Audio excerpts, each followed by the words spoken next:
You're watching Newsday TV. Thanks for joining us. I'm Ken Buffa. Long Beach authorities are cracking down on visitors after a teen was shot. I am declaring the 2024 beach season to begin today, June 14th, and continue through September 2nd, 2024, thereby requiring everyone to have beach passes immediately to access the beach. Now the beach will be closed from dusk until dawn. You're looking at video from the crowds last night. Cops say it was for a senior cut day that was advertised on social media. Students from Elmont, Malvern, Baldwin, Freeport, Hempstead, and parts of Queens were there. A 15-year-old is facing charges after allegedly shooting a 16-year-old in the stomach. Police say more charges are pending too. And only in Newsday, nearly 300 schools across the state were ordered to bar kids from class due to fake vaccine records. Newsday got a list of the 289 schools, which include 81 districts here on Long Island. More than 1,000 students were on the list from January. And the state says a midwife from Baldwin submitted fraudulent records for required vaccines like mumps, measles, and polio. The midwife agreed to pay half of a $300,000 fine and can no longer access a state system to submit childhood vaccines. And Roosevelt School District officially has a new superintendent. I'm all about the AAAs, the trifecta, the arts, athletics, and academics. You know, that's really the heart and soul of this district. Now today is the last day of classes for the district. The new role begins on July 1st. And Suffolk police are dedicating marine vessels to honor 2 officers who died of cancer.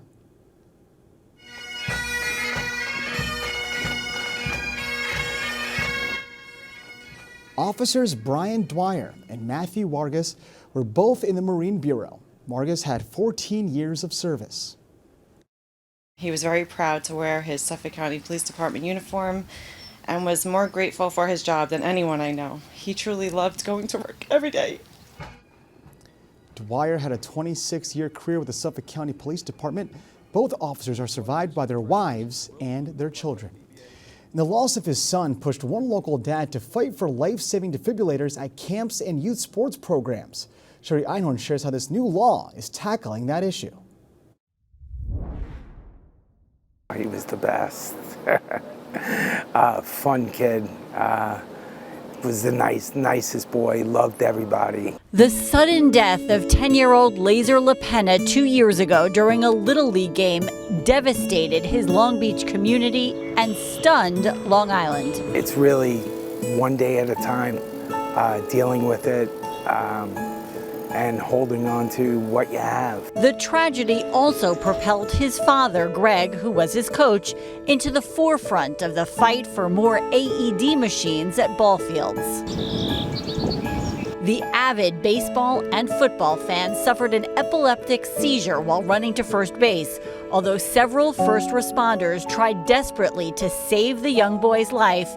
His dad believes if the field had an automated external defibrillator on hand, his son would be alive. If he was standing here right now, he would tell me to keep on going, Dad, do it. Keep the drive alive.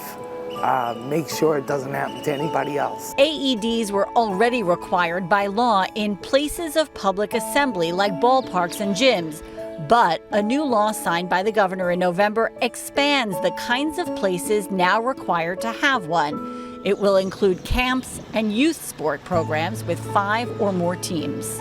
It obviously helps us immensely where I can focus on the fields of play that aren't covered. Greg says he'll use the money raised by the foundation created in his son's memory to purchase portable units, so the life-saving technology is never too far away during an emergency. Just carrying his name, his legacy. After taking 3 seasons off, Greg says he is back here at the park coaching baseball again on the same field where his son died.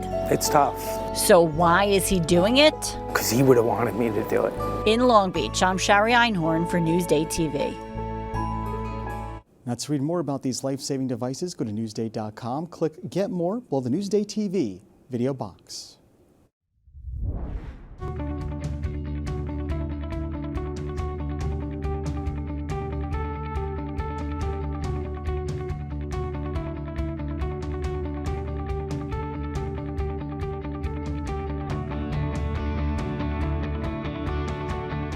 Feed Me is brought to you by PC Richard & Son.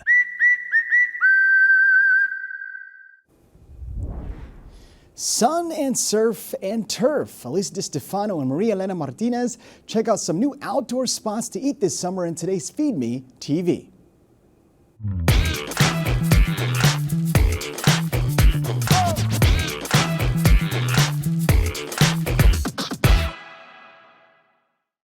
Dine dockside or on a picturesque patio at these new restaurants.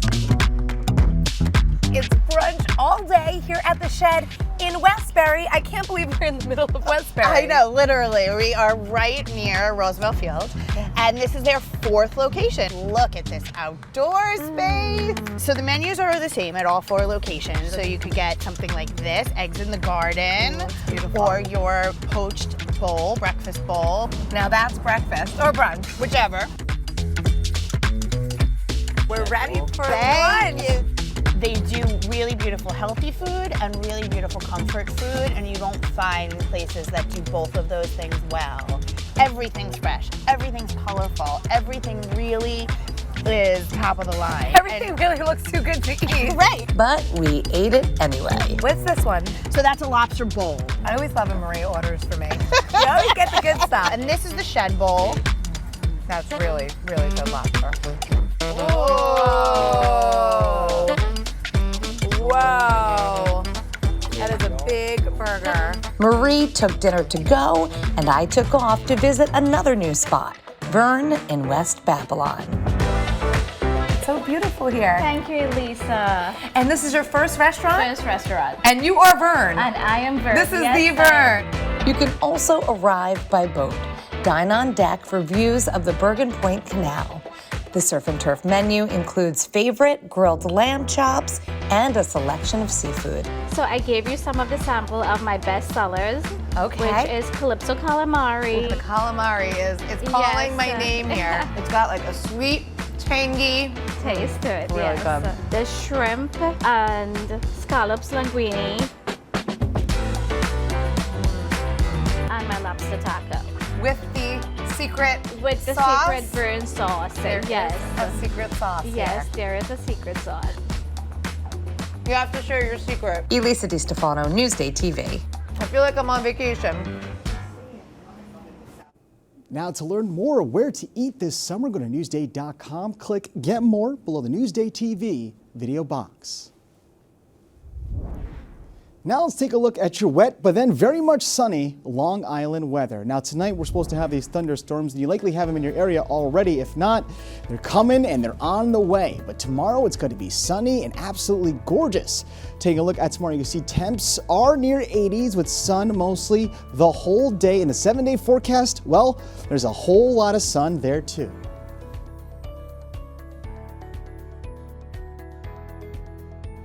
Long Island weather is brought to you by Fire Island Ferries. You're watching Newsday TV. I'm Ken Bufa. Thank you so much for joining us. Happy Father's Day.